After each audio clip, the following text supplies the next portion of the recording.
Say what? Let's do it live, back in action. This is the Power 32 podcast, the podcast that you want to last as we kick your ass with NFL football and having a blast doing our thing over here, rocking and rolling. Let's get it going. Kenny, how you doing today, my smart ass co-host? I'm doing pretty good, man. I'm looking forward to these games. There's some pretty good games coming up. My favorite weekend of the NFL season. A lot of people like the wild card round, but I'm all about the divisional round. You come down to the final 8 teams to get to see who's going to be going to the final 4. It's just exciting. You know, anything can happen. Home team's a favorite. We're going to go over it, except for one home team, actually. That'd be the Bills. And the Bills-Ravens, what a matchup. Yeah, we're going to get into that one. Ooh, we're definitely going to talk about that, no doubt. We're going to be joined by one of your boys, actually, coming up a little bit later. That's right. Levi Hayes, Darwin's Raven. Many of the Niner fans know him well. I'm sure some other fans out there probably know him too. He's a very knowledgeable man. He has playing experience to a degree. Okay. He's a very smart dude. He knows his stats. He has great takes, and he's been great on the draft shows and stuff. And so I thought he'd be a good guest. He's a fellow 49er fan? No, he's a Ravens fan. It was Darwin's way. Yeah. Okay. All right. Yeah. All right. So he's got a lot of juice going on this weekend. He must be excited. Okay. Yeah. Well, we're all excited for the freaking games, man. Can't wait to talk about them. And Levi is going to be joining us in a little bit, probably about 15 minutes from now. So before we get into the games, there's a few other hot topics around the league that, you know, we got to touch on, whether it be the head coaching vacancies or quarterbacks and where they're going to go and the draft and this and that. So let's kind of like mix it in a little bit here, Kenny. Let's do our thing. And again, I'm sorry I didn't introduce myself. For those of you who don't know, I'm Jason Fearman, the sports prophet, a.k.a. the smart guy on this show over here. And we appreciate all of your, feedback and your comments. Every single show, you guys do an amazing job. So we really, really appreciate it. And we're ready to get this thing popping over here. So let's get a little background music. Let's get mellow.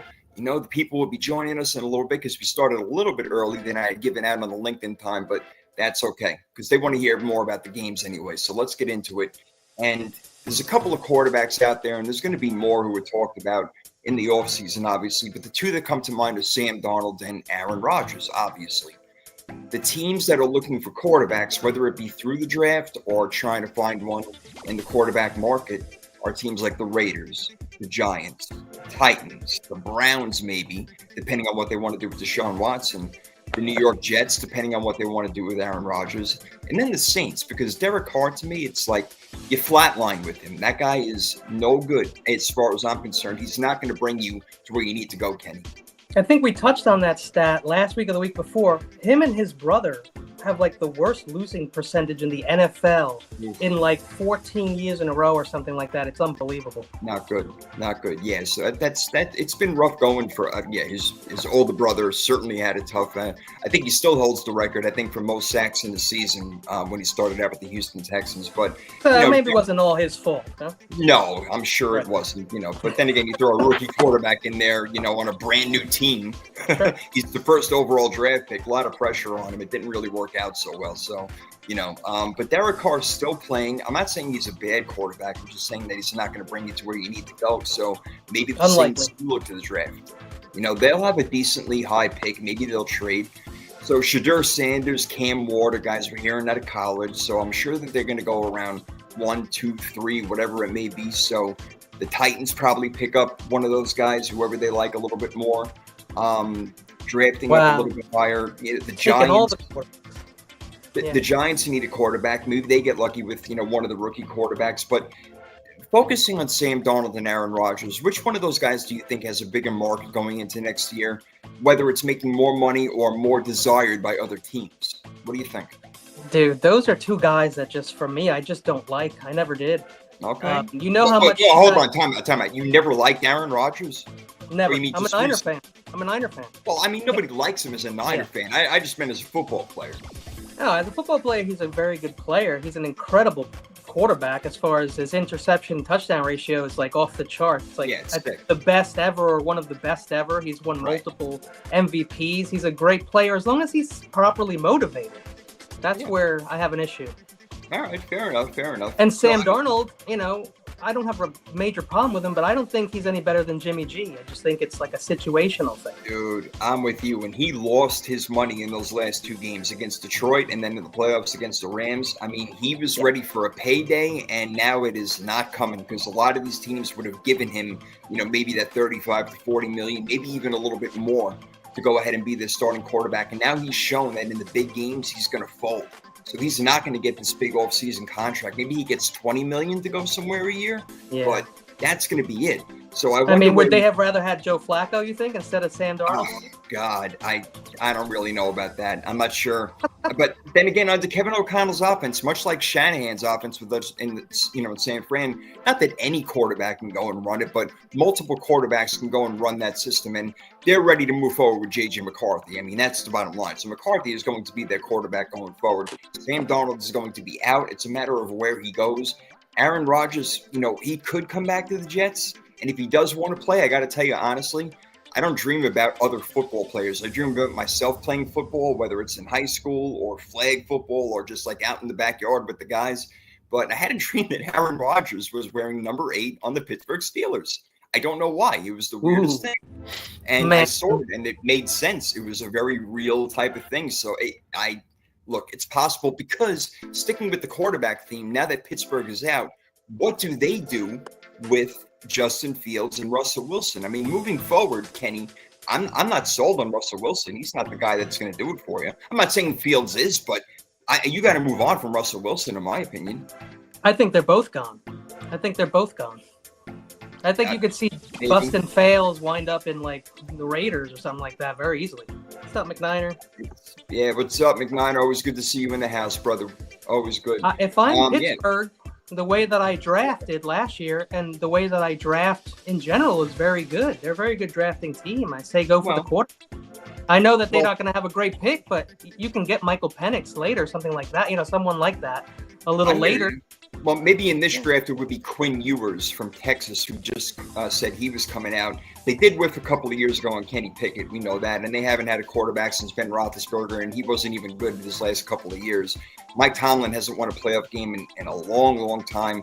And you're going to need a quarterback, and you're going to need better skill position players. I'm sorry, but your running game is mediocre at best. And as far as your wide receivers go, it's George Pickens on a 50-50 ball, and that's it. That's it. Yeah, they're a defensive team. There are teams that just are really more defensive than anything else, and I think that first half of the Steelers' schedule this year was very easy. Second half was a lot harder. The defense pretty much carried them this entire year, except for 2 or 3 long passes from Russell Wilson. Another guy I really don't like, and I just don't have any confidence in. McNiner chiming in, Steelers signed Skylar Thompson, but he's a practice squad quarterback. Yeah, at best. I mean, he played for the Dolphins. Whatever. I mean, look, I think Justin Fields may be a good idea. I don't want to bring your buddy in right now, Darwin's Raven, who was with us. Yeah, hey, if he's here. He is here. He's in the house. He might be here, but in spirit for now. Okay. Levi, did we got you?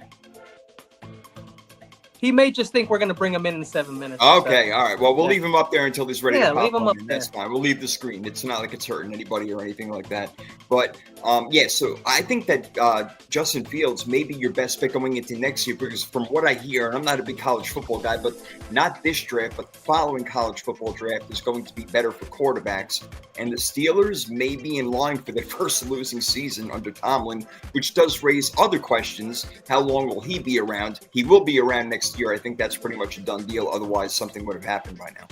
I thought this year was going to be their first losing season, so I got that wrong. But no, they did it again. It wasn't too far off. No, I mean, it never is. It's 9-8 or 10-7 at this point, and that's the best that they can really do. But again, I don't really put that on him. They need a better offensive coordinator. Arthur Smith, you call him what you want, what he can do. But again, they're limited in their personnel, so they got to do a better job in that, and they got to probably do it through the draft unless they're going to make some big-time trade, and I don't know what that's going to be unless you're trying to trade T.J. Watt. I mean, listen, they've gotten Joey Porter Jr. recently. They've gotten 3 offensive linemen that are going to be quality players, at least 2. I like Minka Fitzpatrick. I like him as a player. I feel like they can do it. They can take a chance on the quarterback, and then they can always get someone, like out on free agents right now, one of those quarterbacks to bridge or to just be the backup. I feel they're a quarterback away. I really do. Now, do they think Aaron Rodgers may be that guy for next year just to try? Well, he's going to need more weapons than that because, again, you can't rely on that running game. It is just mediocre at best between Najee Harris and Jaylen Warren. They don't do it. I'm sorry. They just don't do it for me. Well, who can Aaron bring over? I know Lazard probably doesn't have a long-term contract. He's going to bring all his friends over like Brady does and see what he can do. Yeah, and you know what? Why not? But then again, it didn't work out so much for Randall Cobb and Alan Lazard for that much. But Devontae Adams, it did work out for. It just didn't translate to wins. And I think that him being under Mike Tomlin might translate to wins. Now, I'm not saying Aaron Rodgers is the guy, but maybe a bridge until next season. Yeah, I never thought about it, but it's a great idea. It really is.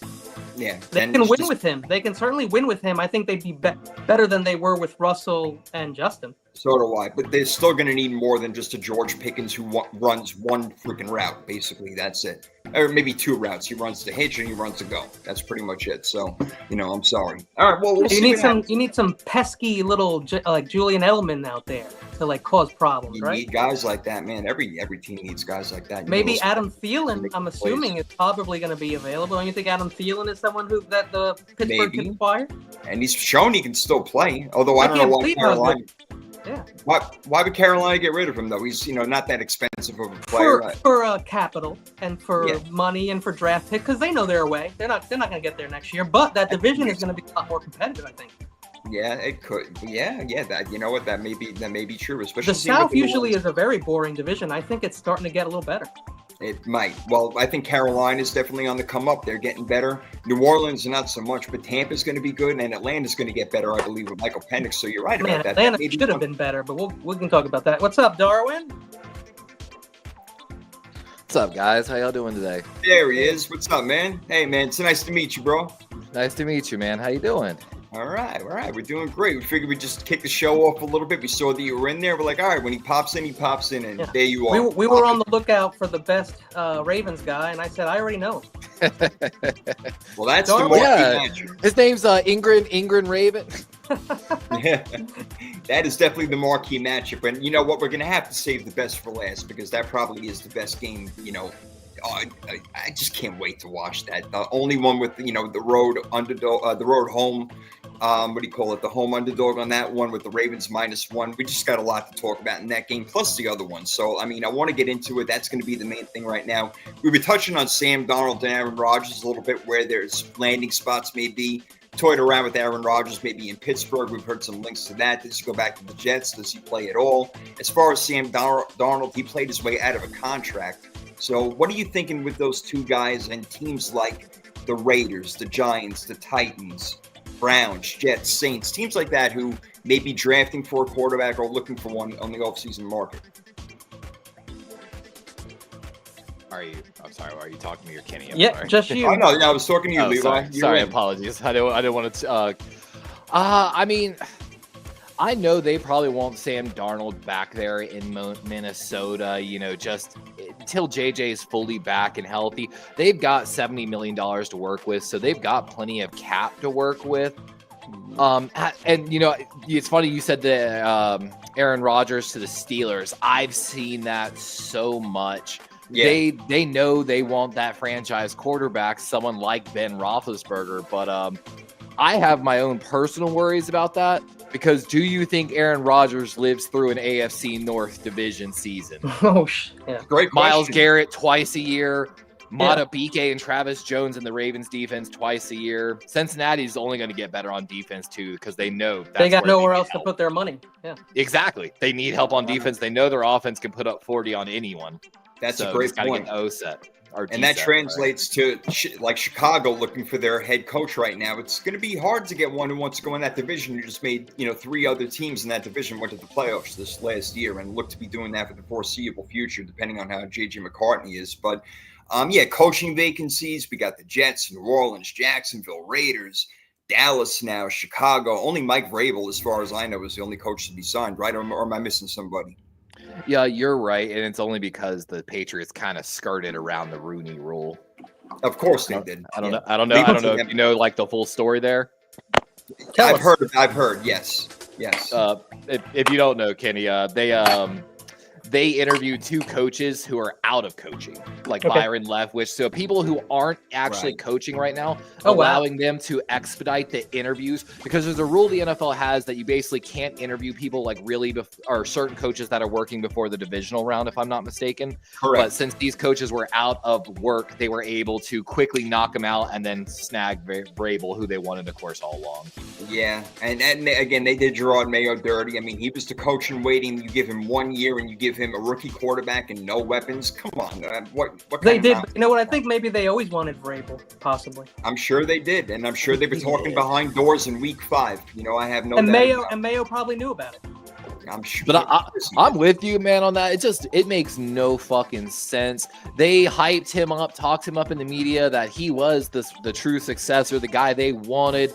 You know, it was for the time, for the publicity, for the time, like that moment. That's what they wanted. It looks bad on ownership. It looks bad on the organization. And there's probably 100, even though they got 120 million in cap and more than anybody else in the league by far. Can they convince free agents to come there now? Yeah, man, it's a big deal. I mean, it really is. There's no doubt about it. I mean, you can draft who you want. You can take all the Christian Gonzalez's you want, but you know what? You're going to need to get some star athletes in there at some point. And we were talking about the same thing with Pittsburgh. You know, no matter who your quarterback is, you got George Pickens and mediocre running game. You ain't got much, man. You know this as a Baltimore Raven thing. Yeah, I've never been a huge fan of Najee Harris. I know he's barely cracked 1,000 yards. I think it was like 4 years straight or something like that. Right. Jaylen Warren's explosive. Don't get me wrong. I love Jaylen Warren, but Jaylen's got some health issues. Never really truly stays healthy. When he is healthy, though, he's like the number one missed tackle force runner in the NFL. But I'm one of those ones, certain positions I feel like you should almost draft one of every single year. Running back's one of them, wide receivers one of them, line's one of them. Like, you just draft a guy. Yeah, and I feel like they need some. Exactly. Line to me is the most important. You got to go offensive line, defensive line. You win in the trenches. Kenny and I talk about that all the time. We talk about that all the time. Kenny, something that's been driving me crazy, not just this year, but the past couple of years, is all the fourth downs that teams go for. It drives me nuts. I mean, it really does. Like, sometimes just please take the 3 points. You're at the 10-yard line. It's 4th and 6. What are you doing? I just can't figure it out. And then, I mean, look, Dan Campbell is out of his mind, but you know what? It's actually worked for that team. So, again, I can see it both ways. But when I watched, like, Washington going up against Tampa last week, who they probably should have won by maybe 3 touchdowns, going for all those 4th downs killed them. Just kick a couple of field goals, man. I mean, it's a tight game. Rely on your defense who's playing well. And I don't know what kind of message maybe that sends to your defense by going for it on 4th down by all this time. But, Kenny, your opinion on this, man, I just think it's gone out of control. And, again, I know some teams are better than others, but my goodness, it gets teams in trouble way more than it is successful for them. No, I'm with you. I guess I'm old school, but I want my 3 points. Take the damn points. Take the points. Let your defense play defense. Yes. Right? I see it all the time. Because you need points to win. So why are we abandoning these points for analytics and statistics that have happened in the past don't mean shit. It's just a probability rate, right? That doesn't mean anything. I like to go and get my points. That's how I am. I don't like to go on 4th. It's just not my style. No, man, look, there are certain situations, go for it. I agree. And if you got the momentum, no doubt. And if you're down by 7 with 4 minutes to go, yes, obviously you're doing it, but not in all these crazy situations. I don't know. Look, man, Darwin's Raven, Levi, what is your opinion on this? Because we've been seeing it like crazy, and it's been getting worse and worse every year, in my opinion. I am so split on this. This topic gives me cognitive dissonance, to be honest with you, because I understand the metrics and sometimes it works off. But I'm with both y'all. You know, I watched my Ravens the past 2 years refuse to kick field goals. Sometimes Jackson and Harbaugh actually got into fights about going for it on 4th down. Yeah. And so many games over those past 2 years, we lost by single scores, more like usually just a field goal.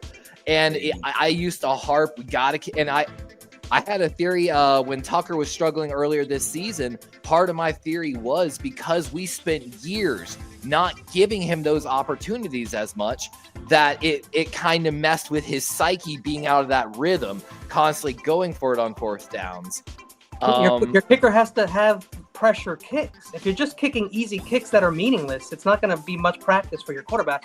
And abandoning the field goal when you have someone like Justin Tucker, to me, sounds crazy. And you know what? It's not like he forgot to kick overnight, but having a rhythm and having that continuity out there by kicking kick after kick after kick when you can and you have that ability is, that's something you do. Because I see it so many times, just even in the first half, where a team is up 12-6. And they could have been up, 16-6 or whatever it is, 17-6. I'm not doing the math right now in my head, but they could be up 2 scores as opposed to 1 if you just kick those. And it's so hard to truly calculate the difference because let's say you hit that 43-yard field goal instead of going for it on 4th and 1. Now they're starting back on their own 30 instead of taking over on, your own, you could get a coffin cornered them. Exactly. The change of field position and stuff like that you're able, it's hard to calculate that part of the game and the true momentum swings. I've watched my Ravens constantly, like I said, 2 years ago, go for it on 4th down, not get it, and watch the entire momentum of the game swing against us. And then after that, it's just trying to get out of water, basically drowning. I hear you, man. I hear you. And again, I think it's time to get to the games. We're in a good 20 minutes right now. We got our people. They want to chime in on this sort of stuff. We're definitely saving the best for last, and that is the best game of the weekend, Ravens and Bills, and they're saving that one for Sunday night. So we'll do it in chronological order as it goes over here. Darwin's Raven, I know that you're freaking going crazy over this thing, and we're definitely going to be talking about that game probably more than any other. So let's just get into it right now. Let's have some fun. But Texans Chiefs, and don't you guys find it funny? Now, I actually heard it on the radio, and I'm like, oh my God, this is true. Every time the Texans are in the playoffs, they play the earliest fucking game possible. They just want to get them out of the way immediately. It doesn't matter who they're playing. I don't like that early game, just personally. I hate that. I hate the early game. The 4:30 Saturday game for y'all. Like that's the least watched playoff game. That's the least watched playoff game usually, even though the Chiefs are in, and maybe they'll get some more, because Patrick Mahomes, the Chiefs, and the whole 9 and everything like that, going for the three-peat and everything. But all right. So look, the Texans. I'm just going to throw out a couple of things out there. I'm going to kick it to you guys, and let's see what we spit out here with who's going to win, by how many points, what it's going to be. Look, Texans definitely going to have to do a crowd noise. So C.J. Stroud in his sophomore year, who is getting better after it looked like he regressed a little bit. Things are getting a little bit better now. And again, missing Stephon Diggs and Tank Dell is a big deal, as good as Nico Collins is and Joe Mixon. But I think they need to definitely get off to a lead if they can. Now, if they can score 10 points quickly, something like that, show Kansas City that they can run the ball and throw the ball, get them on their heels a little bit. If they can pull that off, then maybe Houston does have a shot. But when you look at Kansas City, they got all the goods. They know what it's like to have a bye and have a week or 2 weeks off. Andy Reid is great coming off of that. Patrick Mahomes is who he is. So we know that they can do what they can do even after missing a couple of weeks. There's a lot that goes into this. They played each other, somewhat recently. The game that Tank Dell went down, Kansas City won 27-19. Just going back to like last month or whatever it was a few weeks ago. Mixon has been limited in practice, but he's going to play. And again, Nico Collins is really, for the most part, your only wide receiver threat there. And we know that Patrick Mahomes can get the ball to anybody, and we know they want to run. But Houston does have a good defensive line, so we know that they can cause trouble over there. There's a lot that goes into it that says, Houston does have a chance, but Kansas City's favored 8.5 points for a reason, right, Kenny? Ooh, wow.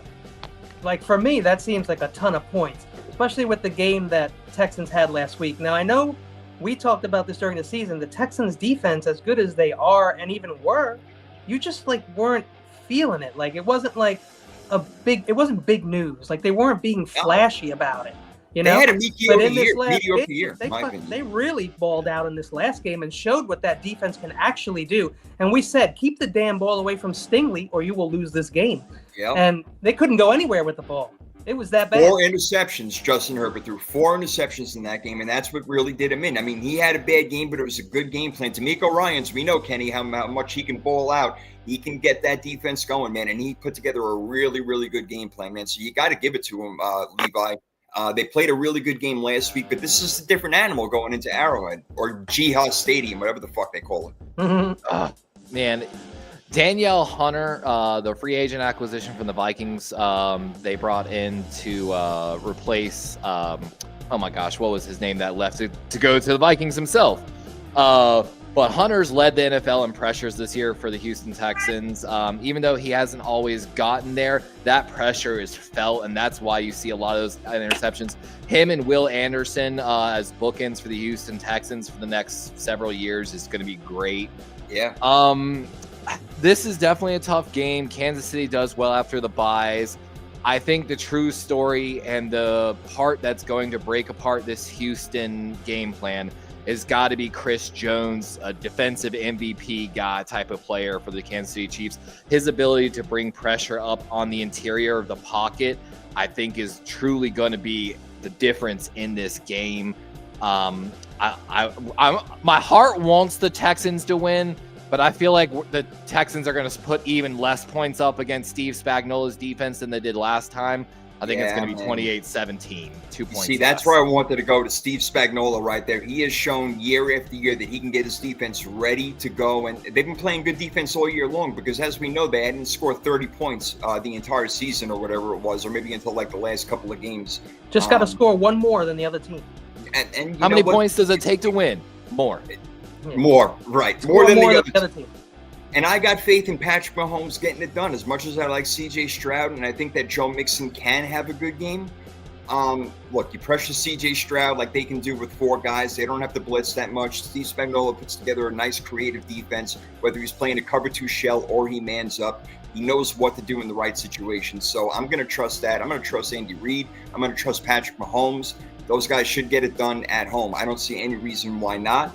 But I won't be shocked if the Texans give him a little bit of a fight. But I'm not going to go ahead and say and do some cop-out bullshit answer. Be like, oh, I won't be shocked if the Texans win. No, I would be really surprised if the Texans went in there and fucking won that game. Right? Yeah, I'm still taking Kansas City. And I know that you can attack them on that left side. They've had a problem on the left tackle position. They haven't really been able to solidify that spot all year. So there's that to worry about. But when you mention the sacks coming from up the middle, nothing screws up a quarterback more than a DT coming up the middle. It's easier for them to scramble from somebody coming on an end. And so that's a big deal. And I do want to And they'll move him around wherever they find a weakness. For sure, which will make it even more impossible for him. But here's the thing, like, shit, what was I going to say? Oh, so sorry. I just lost my train of thought. Think about it. But to add to this, Xavier Worthy becoming more of a part of the offense. You got Hollywood Brown back. Travis Kelce is clutching big games, so you know you're going to get that out of him. You got Kareem Hunt and Isaiah Pacheco. Yeah, they're getting better. I mean, what the fuck, man? I mean, these guys are just getting better as the year goes. This is the quietest. I don't even want to call it a 15-2 season. It was 15-1. The last game means absolutely nothing. They lost one game. It was Buffalo, and we're going to get to them a little bit later. But Kansas City is just not talked about enough for being as great as they are. And they're going for a fucking three-peat. It's amazing. Have you seen there's a stat line that someone did basically flipping all one-score games in the NFL. And no team would have a more different record than the Kansas City Chiefs. At that time, when the guy made the stat, +9 in one scores. So if you flipped it, they would be almost at the bottom of the NFL. So they're a very interesting team. I want them. Kenny knows. I've been saying it. I want KC. Yeah, well, you want that sweet-ass revenge right there, not just from earlier this year, but obviously the AFC Championship last year where that fumble out of the end zone, that was it. That was the turning point of the whole game right there. KC's stacked from the towel boy to the GM. They're just a great organization. They know how to win. Notch. They know how to pay refs. No, I'm kidding. Totally. The refs, I didn't include them because they're a private organization. But refs too. Yeah, when you're good, you know, they keep trying to keep the show going on. So let's see. We all agree that the Chiefs are going to take that one down. By how many points? We'll see. I think it's going to be something like 2016 type of weird score, something like that. Not a whole bunch of points being scored. I think that Houston, again, they'll do a pretty good job. But when it comes down to it, I trust Kansas City and Patrick Mahomes a lot more. So I remember what I was going to say. It wasn't anything major. It was just that Herbert melted down. He did. I mean, he had a meltdown. So as much as I want to give Texas credit, they had a great game. I don't want to take anything away from the D. Herbert sailed some passes there like he was a rookie. So. And to add on what you were talking about earlier with the left tackle issues, one of the reasons Travis Kelce's had a down year, just like Mark Andrews, they are using their tight end basically like extra tackles. Yeah, they are nothing but block and release style. Right. it's like I said, it's one of the reasons Mark Andrews' numbers dropped so bad at the beginning of the season, especially. But Kelsey does the same thing, and we're going to see him probably a lot on the left side. Somehow George Kittle overcame that this year because that's his role. He's our tackle. He is a floating tackle. Great year. Well, we needed him. We needed him to catch passes. Again, he had a great year. Last year, he had a great year. This guy's all pro. He's always great. You see, I told Kenny this. Do you know he made the PFF All-Pro team for tight end? I did. I saw somebody also even though his numbers weren't as high as some of the other tight ends, metrically speaking, he was having one of the most efficient career years of his entire career. Just imagine what it could have been if BA and Debo and everybody, we had everybody healthy and shit. It would have been so nice, but it's gonna be a fun year for y'all next year. You know what? I'm excited. I'm sorry. We had our injuries. So did the Detroit Lions. They still managed to go 15. So did the Chiefs. I don't want to hear it. So did the Chiefs. A lot of teams did. Buffalo's been. Only problem is that Kyle Shanahan, once one domino falls, it's over. So Yeah. Well, the dominoes fell for the 49ers this year, not in the right way. It did not work out. And it wasn't pretty. It wasn't pretty. Yeah. So they're not playing this weekend. But the Commanders and Lions are, guys, so I want to get into that game with you. Talk about crowd noise. The Lions fans are freaking ramped up. They're ready to roll. And that's a rookie quarterback that's got to come in there and deal with it, but not any average rookie quarterback. Jaden Daniels definitely, people talking about him for the MVP, but offensive rookie of the year, no freaking doubt about it, having one of the best seasons, turning that franchise around with Dan Quinn, who is my coach of the year. Look, it's not just him, it's that defense too. They've turned things around. That organization was 3-14 last year, and now they're 13-5 when you include that playoff win that they got last week against Tampa Bay on the road. A little bit of luck with that Baker Mayfield fumble, but you know what? Things went their way. So but Baker, we know Baker makes turnovers. That's not a surprise. He does, and it came at the most inopportune time. It did not work out very well for them. So the Lions got some shit going for him. Terry and Arnold, he's going to be playing this game. Their rookie cornerback, who's got 9 defensive passes this year, actually, which is tops in the league. Montgomery coming back, so you got the rhythm and bruise, Kenny. It's going to be a problem. Guys really doing it, so rhythm and bruise is back. But yeah, it's just one of those games where the Lions seem like such a heavy favorite, and they are. They're 9.5 points favored right now, and as well they should be. But the Commanders, again, they're another good team, and Jaden Daniels has just been out of his mind this year, what they've been doing. Levi, I'll go to you first on this one, man. It's going to be a really interesting game. I think a lot of points are going to be scored. And again, the Lions have just been doing it all year with the injuries and everything like that. You got to give them the utmost credit, and they deserve it. Oh, absolutely. You're saying, this could be a shootout, like a 40-pointer for each of them. Yeah. Daniels, I was vocal. I thought Daniels was the best quarterback in this draft. Kenny knows that. Me and Kenny talked a lot about it before the draft. We both agreed. We thought he was the best quarterback in this draft. Yeah, too bad for Chicago didn't know. Oh, we knew, but Chicago didn't know. Yeah. I wonder if Jaden would have still had. Can you imagine Jaden Daniels with Rome Odunze, Keenan Allen, and freaking DJ Moore? How wild that would have been. I think they blamed it on Eberflus anyway, right? Exactly. All he's got is McLaurin. Right now. Right. And he had a bunch of guys in and out all year. Ertz was playing, but he was semi-hurt. You had Robinson who missed time, and they had their third string running back in there who was very good. And they pieced together that defense with a lot of, like, Bobby Wagner coming in there. They lost Jeremy Chin over to, I think it was the Rams. They lost to quite a few guys free agency, and they pieced that defense together pretty nicely. I love the Redskins. I also really love the Lions. I love what the Lions have been doing in the draft the past 2 years. I love that you called them the Redskins. That was great. Yeah, that's what we do. We do. And the Lions and the Eagles took very similar draft philosophies this year. It's paid dividends, like you were talking about. Terry and Arnold logging all full practices this week. I just think this is a game where we're going to see Deontay Brown and Terry McLaurin kind of disappear in that passing game a little bit.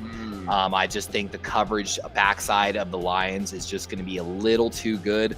I love you, McLaurin. You helped me a lot in fantasy this season, but I think the Lions just outscore them. That's really what it's coming down to. I want to add something onto this. I want to ask you a question. Sure. Because we've seen now Aaron Glenn, what he did against Minnesota and all the blitzing and how it works so well, all right, against more of a stationary quarterback like Sam Darnold. Do they come in there and try to do this against Jaden Daniels, who, by the way, has the second best QBR in the NFL against the blitz? So does he try to go after that and try to make something happen, get him off his game, or do you want to play 6 DBs in this type of situation? Well, I pointed out many times that I've drafted Jaden to my fantasy team. I had him playing every game all year unless he was hurt. And what I noticed is that the man can go a 3 and out a lot. 3 incomplete passes in a row. I've seen him do that all year, multiple times. It could be an issue. I think for them, it really helps if Brian Robinson Jr. can have is it Brian Robinson Jr.? I think B-Rob, yeah. He has to have a really good game. Ertz has to have a good game. The defense has to out of the backfield. Defense needs a turnover, maybe even 6 on that side to really help them out in this game. What do you think? I very much agree with that, Kenny, on that. Levi, they're going to need a lot of help, the Commanders, or the Redskins, as you like to call them, in this game against the Lions. How did they do it if they pull it off? It kind of like what Kenny mentioned, you got to get Brian Robinson Jr. going. Earlier in this season, fantasy-wise, he was averaging, I think, 6 yards a carry. He was absolutely dominating before Emmett Smith territory. Season. And just I know all about it. Yeah, once your run game gets going, it opens guys like Jaden that much more. We watched Lamar do it to the Steelers this past week. Especially when you got a little bit of that outside zone running kind of deal. I'm not 100% sure on how the Commanders' run scheme is, but you just got to get the run game going. You got to control the clock with Jameson Williams and Amon St. Brown. The big what Russell Wilson used to call game-altering play potential of the Lions is top tier. So you got to treat this like a Tom Brady situation when he threw 50 touchdowns. You got to keep the ball away from him. Yeah, play good long drives. Great call. Ball control offense for Washington's going to be key, and Jaden Daniels can keep that going with his legs on the ground. There's no doubt about that. So the rushing game will be there one way or another. Let's see if Brian Robinson Jr. and Eckler can contribute out of the backfield. But again, this kid Daniels, man, he just makes play after play after play. But the Lions keep proving that their offense is just too much, man. It's too much. So I don't know if Washington's going to be able to handle it. I like the Lions. Will they cover the 9.5? I'm still going to be thinking about that for a little bit. But I feel like they could pull away in the fourth quarter. Shout out to the Commanders. They got a tight end behind Zach Ertz. They drafted, I think it was the 4th or 5th round this year. I thought he was going to take the starting job from Ertz, but I'm excited to see his development next year. Was it Sanaa? Yes, from Kansas. Like yeah. I actually looked at him in the draft as well. I was looking at him as for the Niners. I think he's got a lot of potential next year to grow into his body a little better. Yeah. We'll see. I guess we're all on Detroit in this game then, huh? We're all lining up so far. Clearly on the fact that they're probably going to outscore Washington is really what it only comes down to for me, because that's a great game. Agreed. It's going to be awesome, man. I'm looking forward to it. I'm looking forward to all these games. And this next one, it's another rematch. Rams-Eagles. They played in week 12, I think it was, if I got this right. And Philly won 37-20. Saquon Barkley had a freaking day and a half, man. He ran all over the place, busted out a couple of 60-plus yard touchdowns in the second half. The line of scrimmage is where it's at. I don't know if the Rams can do what they did to Minnesota to Philadelphia. Philadelphia's got the best offensive line in football. They are big boys. You can't just move these guys around. So they're probably going to have to blitz. They're not going to get home with 4 very often, Kenny, in my opinion. So it's going to be a different type of game. There's no way they're getting 9 sacks on Jalen Hurts. Sorry.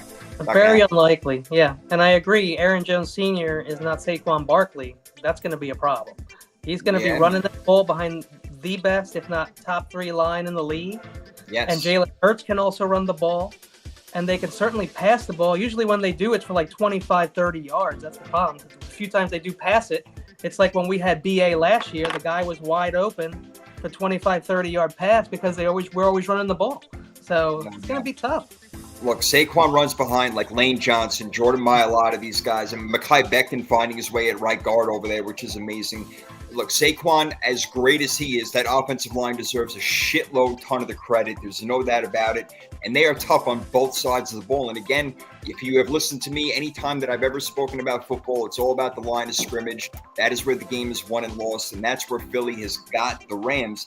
it's going to be hard. Look, this is not an indoor environment. They're not playing in a dome. The Rams got to go outside. Who knows what the elements are going to be by the weekend? I have no idea. But if it's cold, I certainly like Philly. They're way more built for that. And again, Saquon Barkley and Jalen Hurts, I can see them on the ground for 250 plus. Dude, I'll tell you right now, if you've ever flown into Philadelphia Airport, it's grim.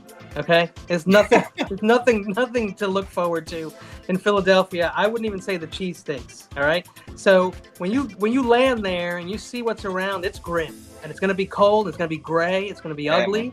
It's not going to be home, and it's going to be tough. And the fans are going to be wild, man. And they are. They'll be outside in the streets, all over the place, just waiting. Yeah. Look, they got a good defensive line, Young and Verse and Fisk, who are brand new, obviously, to this team. You know, both rookies coming over from Florida State. You got Young. I'm not even paying attention to 13 seconds right now, so I'm not even going there. We're in the comment section. But I don't know, Levi. If the Rams can, what's that? Call me Deshaun. Yeah, right. No kidding. If the Rams can pull this out, and I don't know, I'm not saying that you're saying they're going to, but is there anything they can do to win this game? I mean, off the top of my head, Cooper Kupp has got to play a bigger part because he has disappeared. If there's any way the Rams can win this, they need Cooper and Puka to put on MVP performances, and they've got to get some turnovers. I was actually just looking at the weather report for this game.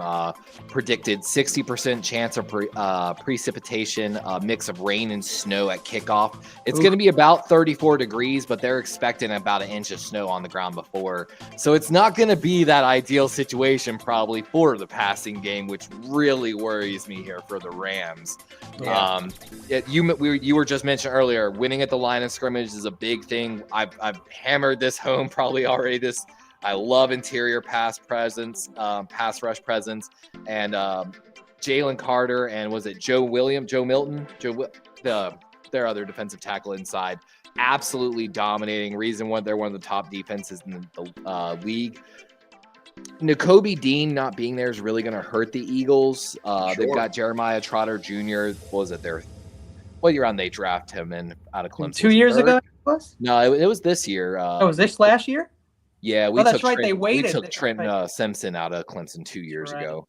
He's going to have to harness his inner father in this game right now. You know, he's going to need to handle him. Jeremiah Trotter for the Eagles, his dad who played. Yeah, isn't it unbelievable?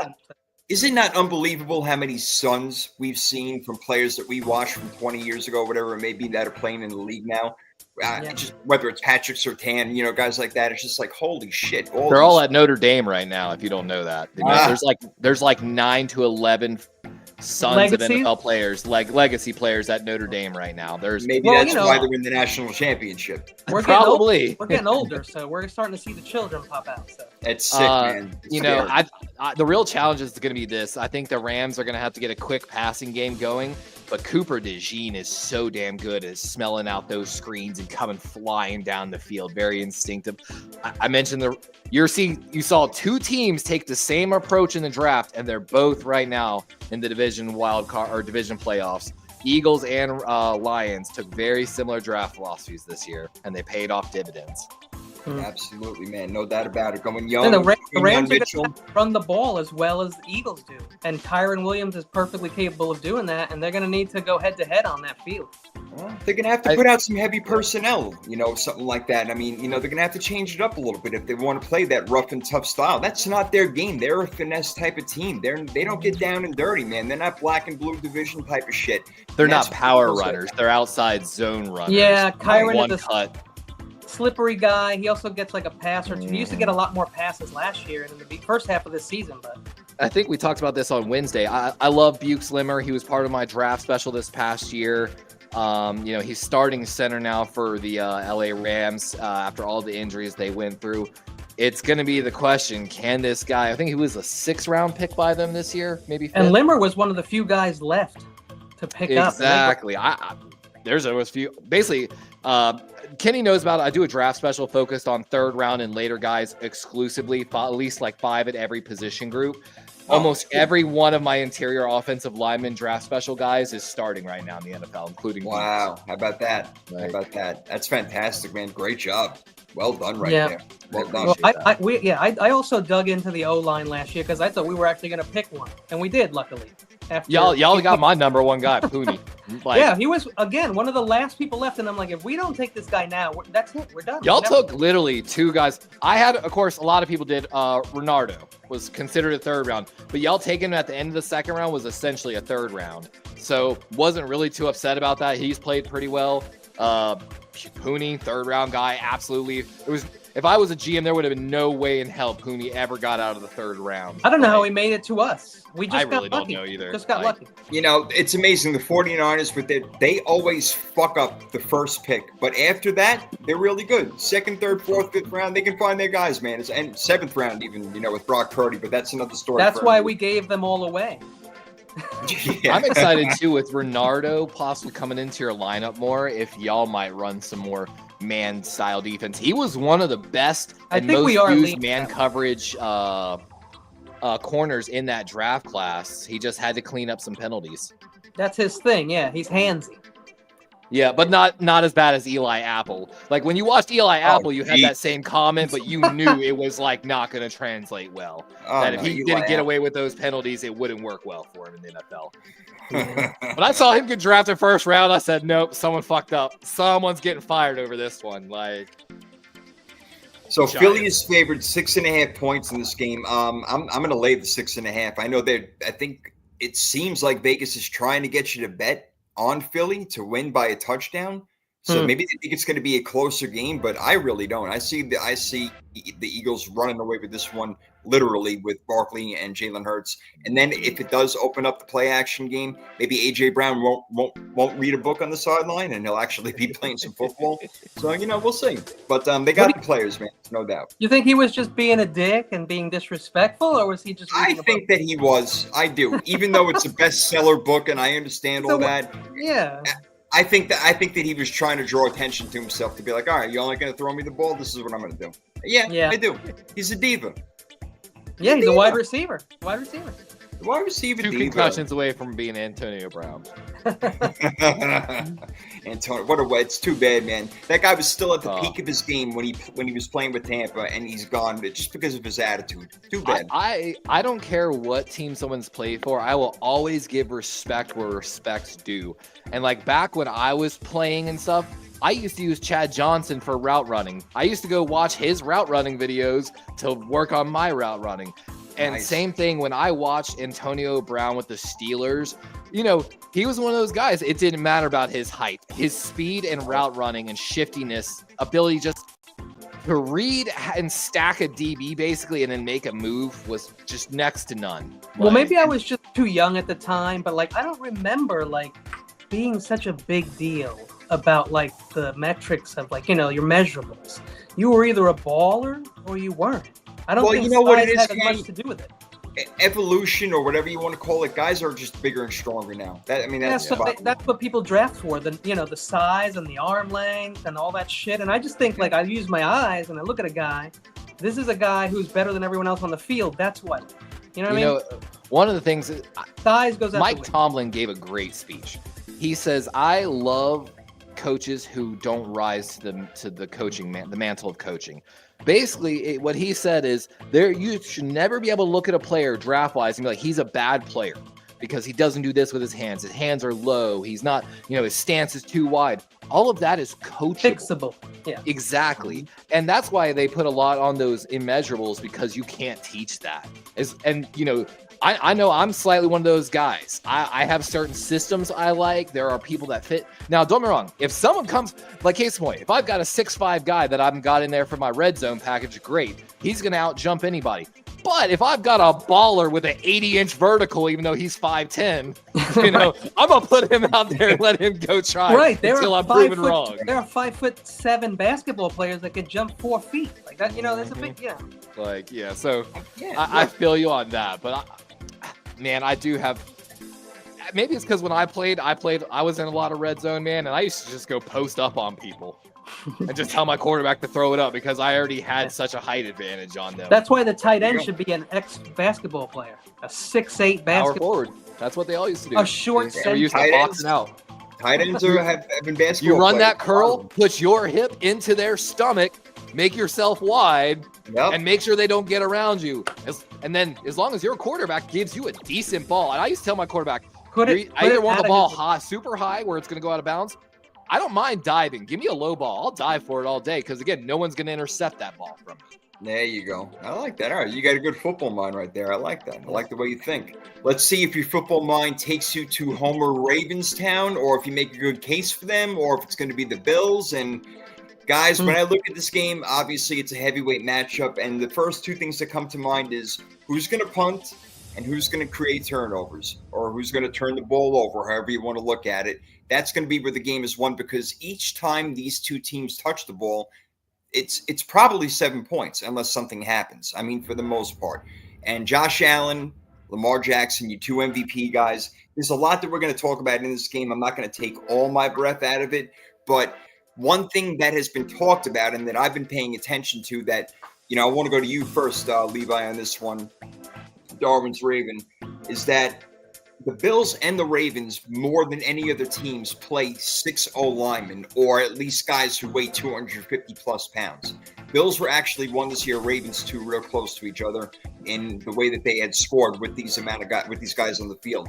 So you're going to see that. Now, the problem is with the Bills, and this is something I'm sure you're happy about, is that they like to play nickel defense. They like to play 6 defensive backs, and that will not work against guys who are 250-plus pounds. When you put 6, sometimes 7 of them out there, Patrick Ricard, you want to include in that. So they're going to have to change their game plan up a little bit. Ed Oliver is going to have a big game. Russo, Matt Milano, these guys are going to have to step up, and I think that Sean McDermott is going to have to say, you know what? I need big boys in there. Will it be enough to stop this dynamic attack of Lamar Jackson and Derrick Henry? And then, of course, what Lamar can do through the air. Well, I certainly hope it's not going to be enough. Matt Milano, big thing. They also got Terrell Bernard, their other star middle linebacker, back. Last matchup, too, no Teron Johnson. They're starting nickel corner, who kind of is like a safety almost in a sense as well. So I know in that if they're playing those nickel packages, he's going to be a big part of it. But you're absolutely correct. It's hard to stop that running game of the Ravens. They've been running a lot of outside. So I used to preach that everyone knew where the Ravens were running. They were running outside and left behind Ronnie Stanley. And I joke with Kenny and some of the other guys. I swear sometimes some of the Ravens guys might be listening to me because I've been begging for weeks. I've been begging for weak side and counter runs to balance this run game. And in the past 3 weeks, we've seen it from the Ravens. It's really opened up the running game. They're hitting a lot of different things. Predicted temp for this game is 8 degrees at kickoff. Ooh, it is going to be freezing in Buffalo. Wow. So we're excited though. Baltimore did practice not today, but the other day, I think outside 40-degree mile per. I think there were predicted 40-mile-per-hour winds in this game too. So the passing game might disappear, if you're throwing into the wind, basically. Okay. But thankfully, the Ravens ran 15 times in a row against the Steelers at one point. And as long as we don't, pull a Harbaugh, and I joke about it. In the Kansas City game last year, we had 6 rushing attempts against the Kansas City Chiefs, who were second ranked. Yeah. They were ranked 21st in the league against the run, and the very last run for the Ravens was a 20-yard run by Gus Edwards, and then he never saw the ball again for the rest of the game. And he never came back. How quickly they abandoned the run, and they've done it this year too, and they've lost as a result of it on quite a few occasions. Mm-hmm. Not like the Ravens were, beating teams down all year long. It wasn't like that. That's one of those moments where I say football is rigged. Why are you going to stop running now?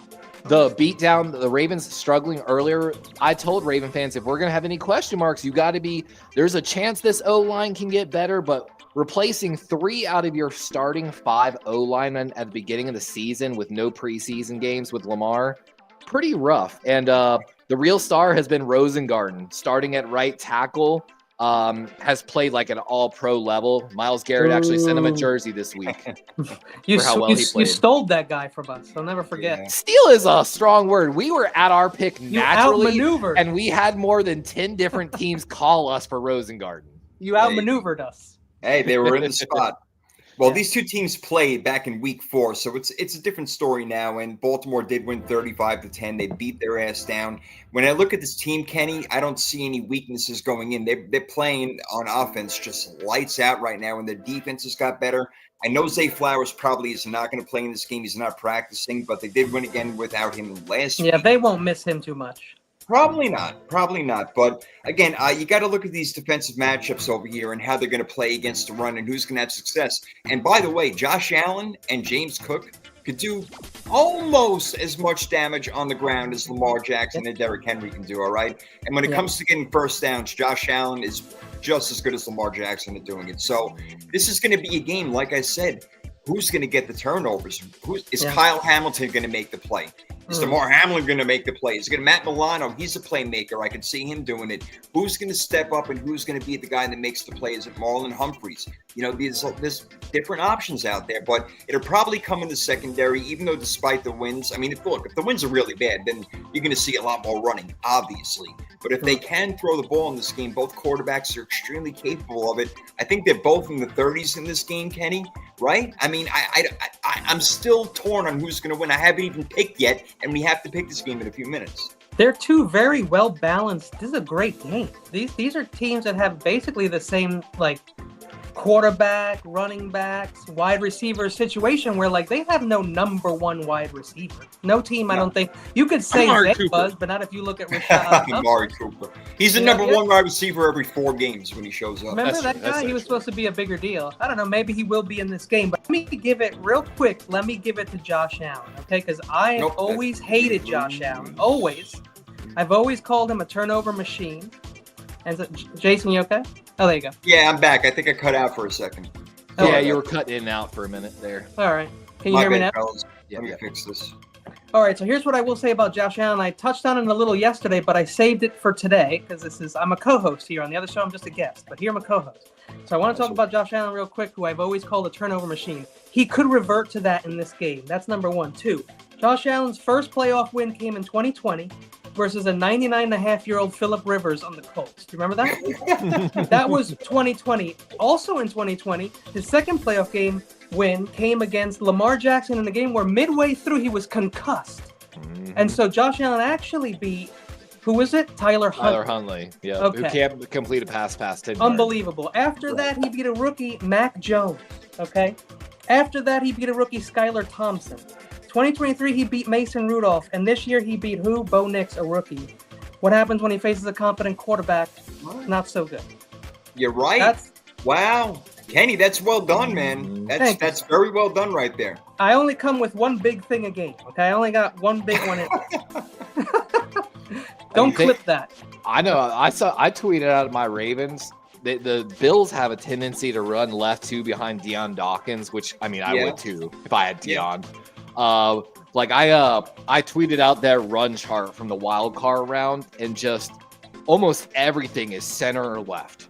There is maybe 1, 2, 3, 4 runs that went right of the line of scrimmage in that 23 carries. You know what? In that game, it worked. It might not work in this game. You know, they may have to mix it up. They may have to do more misdirection. I know they're not, a team with a whole lot of motion before necessarily. I mean, the running back stays good for the most part. So, but again, Allen can call his audibles at the line, and he's been doing a good job of that during the season. But Lamar Jackson and Derrick Henry just scare me. And then Lamar, I know, can get it done. Look, when they put out their 21 personnel, I'm sorry, that 12 personnel, I apologize, with the 2 tight ends, that's where they're really cooking. You got Likely and Mark Andrews on the field. Because then again, you got your big boys in there, but then you can throw the ball to them. So you give you that option. It's really hard to defend that. It really, really is. Two extra blockers on the field at the same time that can break off for a pass when he's under pressure is almost. Both guys over 6'4", both guys over 240. And the thing is, they're both different types of receivers.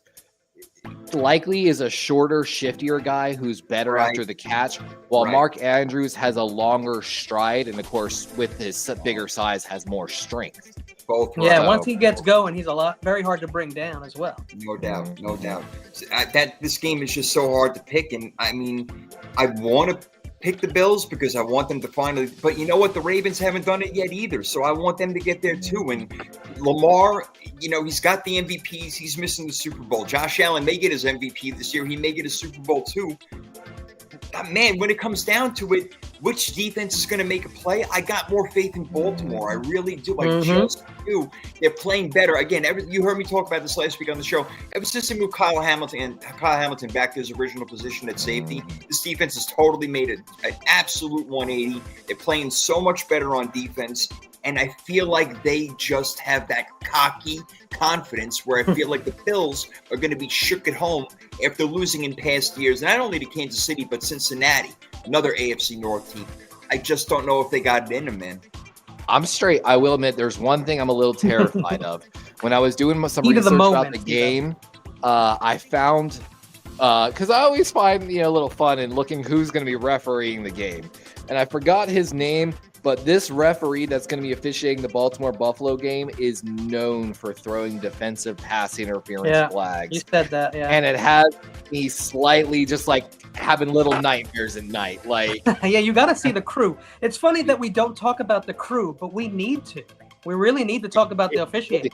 I told you, you don't know me, but Kenny can probably vouch for this. I was coming into streams last year before that y'all went to the Super Bowl, and I was telling y'all, this crew doesn't throw holding flags. They will not call the Chiefs on any of the holds. And saw it. Of course, yeah. We saw it. Like one maybe holding called max. Like, y'all were getting choked out there trying to get to Mahomes. Like, 2 hands. Nobody sees it. And I was like, damn, I tried to tell them before the game. Yeah, man, that's rough. When we have to talk more about the crews, people need to know who's in. You know what I'm saying? Like, it should be public knowledge and stuff. I'm sure it probably is. It is. It's some of these repping crews have been banned from calling postseason games. They're an independent. That's their punishment. They're an independent company. That has nothing to do with the NFL. You have to do well you earn it during the season where you have to do well. You have to have the least amount of calls and complaints and letters written back to teams saying, I'm sorry, we got the call wrong. They're human beings. Shit's going to happen. But I love the replay. The assisted instant replay in New York is the greatest fucking thing they ever did. I've been saying this for 5 years. Why don't you just have somebody sitting in, it doesn't have to be New York. They can sit in Oklahoma for all I care. I'd like them to use it more often. Figure it out. I saw a difference in the refs this year, and I commentated at the very beginning of the year, and I like it. I don't mind the refs slowing down the pace of the game to get the calls right. So, like, several times you'll see them this year. They'll get together, and they're getting ready to throw a flag. They'll be like, wait, if we don't and we call this a touchdown, they'll automatically review it. Right. And so they slow down the game. They'll bring the refs together. And even if there isn't a review, I've seen several times where, and some fans get pissed at it, where they'll pick up a flag and be like, actually, there is not a flat foul on the play. I love to see it, though. I don't care about the small change in the pace of the game. I'd rather them get the right call. Well, here's what's funny. Like, when you tell me that you want to slow down a football game and make it last longer, I'm happy. When you say that when it comes to baseball, I'm like, oh, shit. I can't watch another hour of baseball. Like, I've already watched 3.5. And so you want to make my football game longer, I'm cool with that. But make my baseball game shorter. Oh, geez, yeah, you ain't kidding. Oh, my God. Hey, please. McNiner chiming in. Teams have scattering reports on refs. Yeah, they absolutely do. Yeah, I'm just hearing about this shit. I want to know about their tendencies. We need to know more about this. I'm pretty excited about this season. I tried to tell Raven fans before the draft, before free agency, anything. I told them, guys, y'all don't understand this. We have a small chance this next year's team to be the best Ravens team since our 23 Super Bowl run. And I still truly believe that. And you didn't have the best regular season. You lost a couple of, scratch-headed games. Like, what the hell's going on over here? It wasn't like they busted out a 15-2 record, but they've been playing their best ball now. And they're pretty healthy for the most part. It's all on Lamar. Lamar's this year, he's making more calls at the line of scrimmage, taking, lead of the protections, audibles, and things like that. And it's made all the difference in the world in his gameplay. Well, Levi, can you explain what happened with his mom so the people who don't know? Uh-oh, what's this? So for those that don't know, you better be careful talking about somebody's mama. He got cussed out by his own mom because they were watching film, and there were so many times where he had clear opportunities to get a first down and just run with it, and he wasn't. So his own mama cussed him out, apparently, and that's also one of the reasons he's been running more. He ran himself 5 straight times against the Steelers. Oh, my God.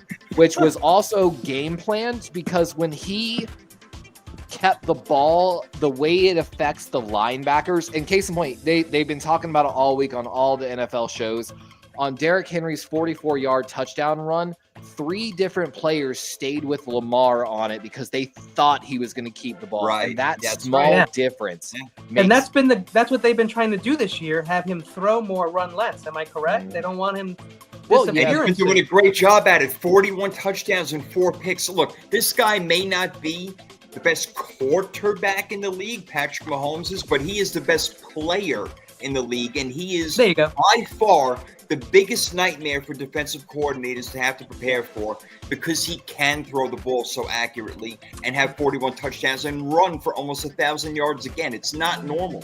That's what the MVP has to be, the best player award, not the best quarterback. We talked about this on Wednesday a little bit. The Bills' recent turnaround in their defense has actually been accredited to them playing a lot more man defense. But as we know, that doesn't work when you have to keep eyes on Lamar and worry about him as a run threat. Right. So their ability to play that man defense that they've been finding success with lately might cause some issues, them having to go back to more of these zones. Because we already saw, if you haven't seen, Matt Milano ate dirt trying to tackle Lamar last time played the week 4.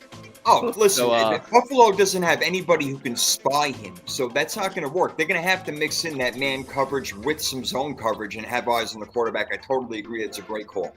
Let's talk about that. Steve has a good question. Levi, can you touch on that or work your computer key magic? And who has Lamar beaten in the playoffs? Let's see. Actually, last year. Let's see. I had a whole PowerPoint set up for my Josh Allen insults, but Lamar, I mean, his record isn't that great in the playoffs. What is he, 2-3? 6-5. Yeah, 6-5, and you saw the guys that he's beaten. It's not encouraging. So beat Tennessee in 2021. He beat Houston, of course, last year. Ryan Tannehill. And then lost to KC.